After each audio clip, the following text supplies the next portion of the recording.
বলে খোদা বলে কেউ নাই, কেউ নাই। ইব্রাহিম আলাইহিস সালামকে অনেক বড় ঘটনা, ইব্রাহিম আলাইহিস সালামকে বলেছিল আমি হলো খোদা, তোমার কোনো খোদা নাই, কেউ নাই। বলতে বলতে এমন একটা পর্যায়ে চলে গেছিল, এমন একটা পর্যায়ে চলে গেছিল ইব্রাহিম আলাইহিস সালাম তখন আল্লাহর কাছে বলেছিল, আল্লাহ তোমার এই জাতীয় বেঈমান দুশমন অনেক দূর হয়ে গেছে, অনেক সীমা লঙ্ঘন করে গেছে, তাকে একটু থামাও। কিন্তু আল্লাহ বলেছে না, যে যত সীমা লঙ্ঘন করবে তাকে আমি তত ছাড় দেব। আমি আল্লাহ ছেড়ে দিই, কিন্তু ছাড় দিই, কিন্তু ছেড়ে দিই না। আল্লাহ বলছে নমরুদ যতই বাড়ছে আমিও তাকে বাড়ার সুযোগ দিলাম। নমরুদ একদিন তার সৈন্য সামন্ত নিয়ে রাজা প্রসাদ নিয়ে মিটিং বসলো যে আল্লাহ নামক ইব্রাহিমের খোদা আছে, তাকে হত্যা করতে হবে। নাউজুবিল্লাহ, এটা কি সম্ভব? কখনো সম্ভব না, কখনো সম্ভব না। এটা একটা পাগল না বলে। তারপরে কিন্তু নমরুদ বলছে যে ইব্রাহিমের খোদা, তাকে হত্যা করতে হবে। যাই হোক, অনেক বড় ঘটনা। সে শকুনের পরে বিভিন্ন কারিশমা দিয়ে শকুনের পরে দিয়ে তীর নিয়ে উপরে উঠে গেছে। যাই ওখান থেকে শকুনে তীর মারতেছে শকুনের পিঠে, আর আকাশে চলে যাচ্ছে। আকাশে চলে যাওয়ার পরে আবার নিচে আসতেছে। আল্লাহ বলতেছে ঠিক আছে, আমার নাফরমানি যখন এত বেড়ে গেছে, তীর যখন মেরেছে, তীর যখন আসমানে মারতেছে আমাকে মারার জন্য, তীর কি উপরে যাবে? কখনো সম্ভব? কখনো সম্ভব না। কোথায় যাবে তীর? এক আসমানও যাওয়ার কোনো ক্ষমতা কারণ নাই। তীর আস্তে আস্তে উঠে যাচ্ছে, যেতে যেতে দূর থেকে চলে আসতেছে। আল্লাহ বলতেছে জিব্রাইল তুমি কোথায়? আইনাল জিব্রাইল, জিব্রাইল তুমি কোথায়? যাও যাও, আমার নাফরমানি অনেক চেষ্টা করতেছে, তাকে তুমি হতাশ করো না। যে তীরগুলো আসমানে পাঠায় দিচ্ছে, ওই তীরগুলো নদীর ভিতরে, যে ওই নদীর ভিতর থেকে মাছের রক্ত না খেয়ে দুনিয়ায় প্রেরণ করে দাও, পাঠায় দাও, যাতে করে আমার নাফরমানি বুঝতে পারে যে না, আল্লাহ মরে গেছে। নাউজুবিল্লাহ। ওই তীরগুলো যখন আসমান থেকে ফেরে রক্ত নিয়ে নিচে আসতেছে, এসে নমরুদ দেখে তীরে রক্ত লাগানো। নমরুদ তো আনন্দে আত্মহারা হয়ে গেছে, ইব্রাহিমের খোদারে আমি মেরে ফেলছি। তখন লোকদের দেখাচ্ছে তোমরা সবাই আসো, এসে দেখো যে আমি ইব্রাহিমের খোদারে মেরে ফেলছি। যখন এই কথা বলছে, ওই তীরে রক্ত লাগানো ছিল। অনেক লোক দেখে দেখে বিশ্বাস করতেছে না, আসলে তো মেরে ফেলছে, তা নাহলে রক্ত আসবে কই থেকে? কিন্তু রক্তটা তো মাছের। আল্লাহ তাকে হতাশ করেনি। তখন ইব্রাহিম আলাইহিস সালাম আল্লাহর দরবারে ফরিয়াদ করতেছে, আল্লাহ তোমার এত বড় নাফরমানি জাহেল, এত বড় জানোয়ার, এত বড় অন্যায় করতেছে, আর আসমানে যাওয়া যাবে না। আল্লাহ তুমি একে শায়েস্তা করে দাও, যদি শায়েস্তা না করো অনেক ক্ষতি করতেছে। ইব্রাহিম আলাইহিস সালামের দোয়া আল্লাহ কবুল করে নিলেন। আল্লাহ বললেন ইব্রাহিম ঠিক আছে, আমি তোমার দোয়া কবুল করে নিলাম। আস্তে আস্তে দেখেন বড়, কিন্তু আল্লাহকে ইব্রাহিম বলেছিলেন, ইব্রাহিম আলাইহিস সালাম, ও আল্লাহ ওকে বড় কোনো কিছু দিয়ে ক্ষতি করেন না, মেরেন না, শায়েস্তা করেন না।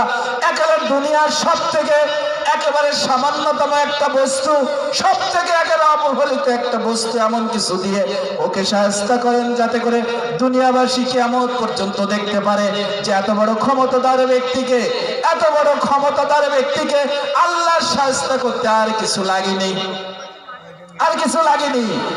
যখন বিশাল বাহিনী নিয়ে চলে আসছে, বিশাল বাহিনী নিয়ে চলে আসছে, বিশাল বাহিনী নিয়ে নমরুদ চলে আসছে। নমরুদ যখন চলে আসছে বিশাল বাহিনী নিয়ে, বিশাল বাহিনী নিয়ে যখন এত বড় বাহিনী নিয়ে চলে আসছে, তখন ওই আকাশে দেখা যাচ্ছে কিছু মশা, কিছু মশা, ঝাঁক মশা উঠতেছে, কিছু মশা উঠতেছে। এখন বলতেছে মশা আবার কারা? মশা আবার কারা? ইব্রাহিম যখন দোয়া করেছে, আল্লাহ বলেছে ঠিক আছে, সামান্য একটা বাহিনী দিয়ে আমি ওই নমরুদকে শেষ করব, সামান্য একটা বাহিনী দিয়ে আমি নমরুদকে শেষ করব। যখন এভাবে শেষ করার জন্য ফায়তারা করতেছে, ঠিক সেই মুহূর্তে বিশাল বাহিনী নিয়ে নমরুদ চলে আসছে। আল্লাহ বলতেছে, যাও মাছি মশা, তোমরা আমার ওই শত্রু বাহিনীদেরকে শায়েস্তা করে আসো, শত্রু বাহিনীদেরকে শায়েস্তা করে আসো। মশা যখন চলে আসছে, মশা এসে এসে একটা মশা, দুইটা মশা, এক একটা কামড় দিয়ে এক একটা মানুষে, শুধু কামড় না, এমন ভাবে দর্শন করতেছে, এমন ভাবে এক একটা দংশনের মাধ্যমে নমরুদের এক একটা সৈন্য একেবারে মাটির সাথে পড়ে মরে একেবারে জায়গায় একেবারে ফিট হয়ে যাচ্ছে। সামান্য একটা মশাই এভাবে সব সৈন্য সামন্ত শেষ। এখন আছে শুধু নমরুদ, আছে শুধু নমরুদ। ওই নমরুদের ভিতরে একটা মশা মাত্র ছিল। ও খুঁজে বেড়াচ্ছে কোথায় নমরুদ গেল, সেই নাফারমান, মিস্টার বড় নাফারমান কোথায় গেল, তাকে খুঁজতে হবে। কোথায় যে পালায় আছে, যেখানেই যায় বাড়াক, মামু বাড়ি, দাদা বাড়ি, যেখানেই যায় পালাক, মাছি কিন্তু মশাটা ছাড়তেছে না। আস্তে আস্তে খুঁজতে খুঁজতে খুঁজতে খুঁজতে খুঁজতে খুঁজতে মশাটা চলে গেছে সেই নমরুদের কাছে। যায় বলতেছে, তুমি আমার শত্রু, তোমাকে আল্লাহ আমাকে সিলেক্ট করে দিয়েছে, আর তুমি পালিয়ে বেড়াচ্ছ, ঠিক আছে। আস্তে আস্তে ঢুকেছে নাক দিয়ে, গাল দিয়ে, ঢুকে মগজের ভিতরে চলে গেছে। মশা ভু ভু শব্দ করতেছে। আল্লাহর বিচার, এটাই হলো আল্লাহর বিচার।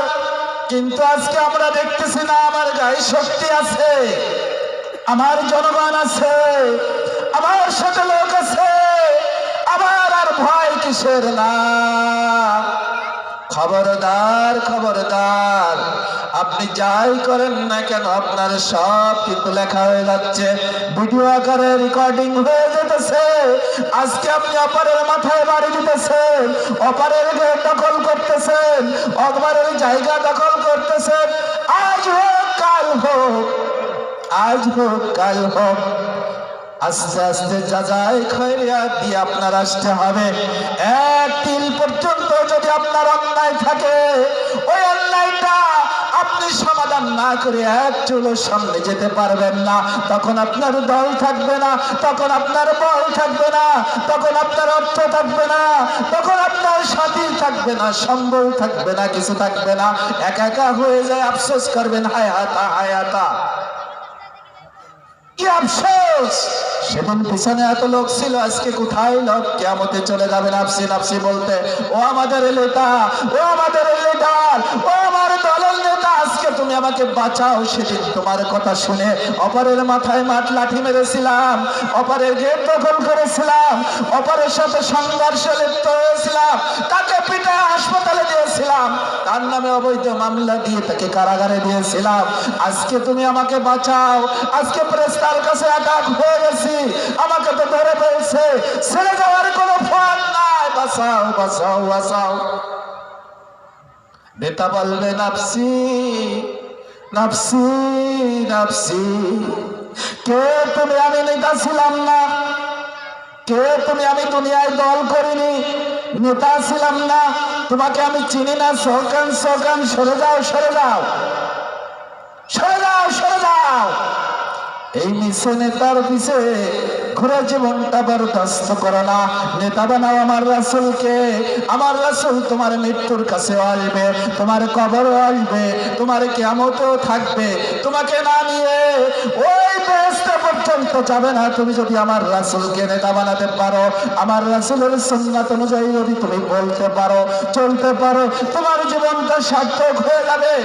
আর যদি তোমার নেতার কাছে এমন নামক নেতা, দাড়ি কাটা নামক নেতা, তোমার এই দুনিয়ার নেতার পিছে ঘুরে ঘুরে জীবনটা যদি বরদাস্ত করে দাও, তোমার জীবন সরকার হয়ে যাবে।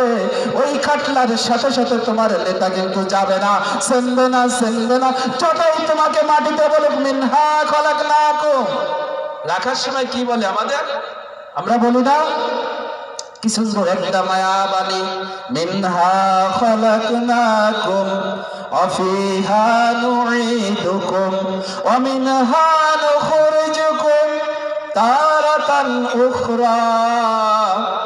আহারে, তোমার জীবনটা অন্যায়ের পথে কাটাইছো, তোমার জীবনটা অবৈধভাবে কাটিয়েছো, অপরের সম্পদ ধ্বংস করার জন্য তোমার জীবনটা কাটিয়েছো, অপরের মাথায় লাঠি মারার জন্য জীবনটা কাটিয়েছো, অবৈধ একটা দলের পিছে তোমার জীবনটা কাটিয়েছো।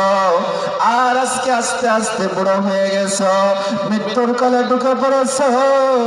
ওই ফেরেশতা তোমার জান নিয়ে গেছে, আর মর্দার লাশটা পড়ে আছে। ওই লাশটা মাটিতে দিয়ে তোমারে কি সুন্দর ভাবে বলতেছে, মিনহা খলাকনাকুম ওয়া ফিহা নুঈদুকুম। কি সুন্দর কথা, যে এই মাটিতে সৃষ্টি করা হইল। আমাদের মাটিতে সৃষ্টি করা হয়েছে না? কত সুন্দর কথা। অথচ মাঝখানের কিছুটা দিন তোমার আমার জীবনটা হয়ে গেছে অন্যায়। অন্যায়, তোমার আমার জীবনটা অন্যায় ছাড়া খুঁজে পাওয়া যায়নি। যদি অন্যায় ছাড়া খুঁজে না পাওয়া যেত, যদি তুমি ন্যায়ের পথে থাকতে, তোমার জীবনটা হতো সুন্দরময়, ইসলামময়, আলোময় জীবন ব্যবস্থা হতো। কিন্তু তোমার ভিতরে তো খুঁজে পাওয়া যায় না। তোমার ভিতরে তো খুঁজতে গেলে দূরবীন লাগায়ও কোনো নেক আমল পাওয়া যায় না, কোনো কিছু তো তোমার ভিতরে পাওয়া যায় না। না পারি আমি নামাজ কালাম, না পারি ইসলামের কোনো বিধান, কোনো কিছু তো আমি পারি না। এজন্য আল্লাহ বলেছে তোমার অন্তরকে খতম করে দেওয়া হয়েছে। তোমার অন্তরে একটা বড় রোগ হয়েছে, তোমার অন্তরে এত বড় একটা রোগ হয়েছে। ওই রোগ থেকে যদি তুমি বাঁচতে চাও, মুক্তি চাও, ফিরে আসো, ফিরে আসো ইসলামের পথে আসো, ফিরে আসো ইসলামের পথে আসো, সত্যের পথে আসো। ইসলামের তোমাকে হাত ছাড়ি দিয়ে ডাকতেছে। যদি তুমি ইসলামের পথে আসতে পারো, আল্লাহ বলেছে তোমার বিগত জীবনের সকল গুনাহ মাফ করে দেব, সব মাফ করে দেব।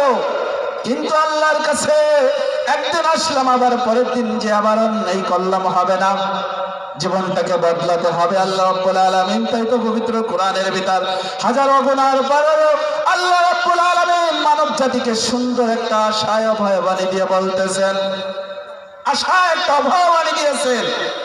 এত বড় গফুর, এত বড় গফফার, এত বড় রহিম আর রহমান, যার দয়ার কোনো শেষ নাই।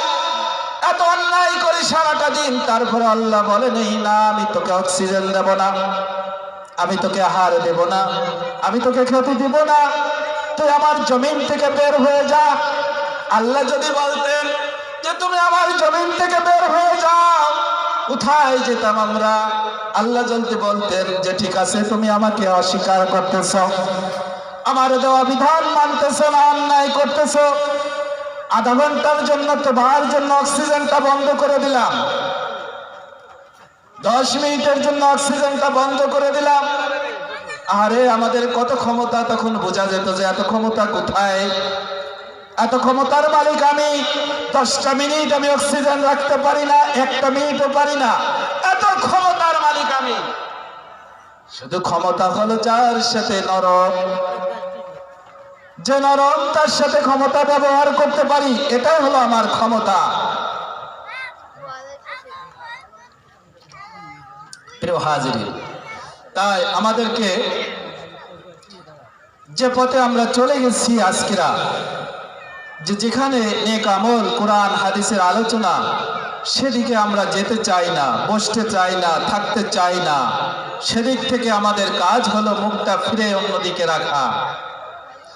আর যদি কখনো কনসার্ট হয় অথবা ডিজে বা অন্য কোনো খারাপ কিছু হয়, সেখানে দাওয়াত দেওয়া লাগে না, আমাকে বলা লাগে না, আমি সেখানে যে আগে আগে আগে চেয়ারটা নেওয়ার জন্য ব্যতিব্যস্ত হয়ে যায়।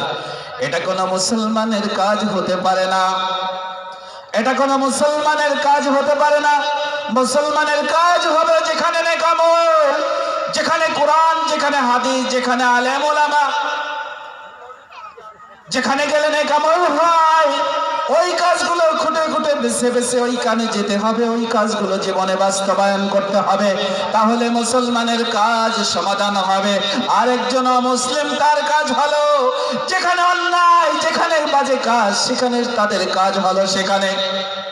বাজারে গেছে এক বন্ধু মুসলমান আর এক বন্ধু অমুসলিম, আসরে আজান দিয়েছে, মুয়াজ্জিন যখন হাইয়া আলাস সালাহ বলেছে, মুসলমান বন্ধু মনে করতেছে তার কাজ হলো আমার এখন মসজিদে যাওয়া, আর অমুসলিম তার কাজ হলো না আমি সিটির দোকানে আছি এখানেই বসে থাকবো, এখানেই বসে থাকবো, আমার কাজ হলো সিটি দেখা।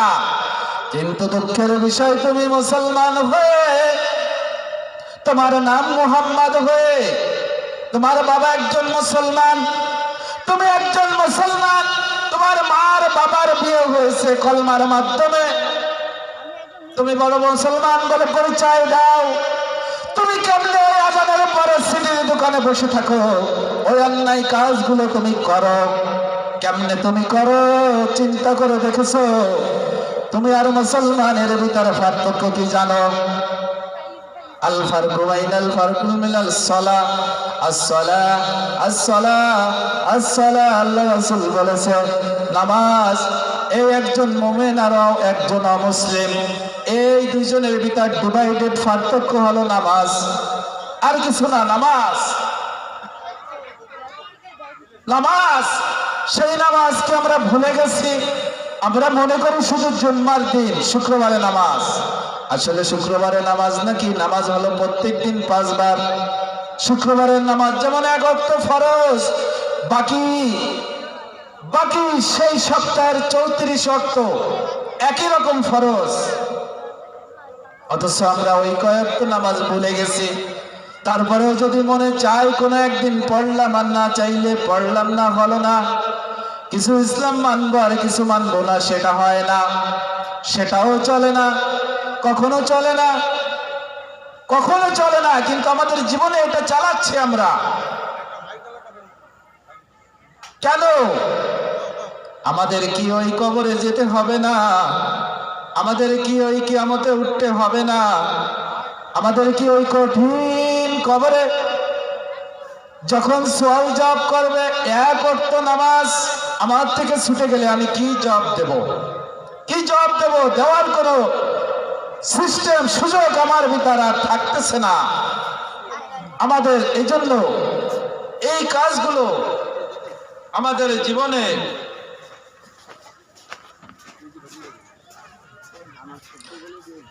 এই জন্য আমরা আমাদের অন্তরকে পরিষ্কার করার জন্য একটু জিকির আজকার করব। আল্লাহ রাব্বুল আলামিন আমাদের জিকির করার তৌফিক দান করুন। সকলে বলি আমিন। বিসমিল্লাহির রহমানির রহিম। লা ইলাহা ইল্লাল্লাহ, লা ইলাহা ইল্লাল্লাহ, লা ইলাহা ইল্লাল্লাহ, লা ইলাহা ইল্লাল্লাহ, লা ইলাহা ইল্লাল্লাহ, লা ইলাহা ইল্লাল্লাহ, লা ইলাহা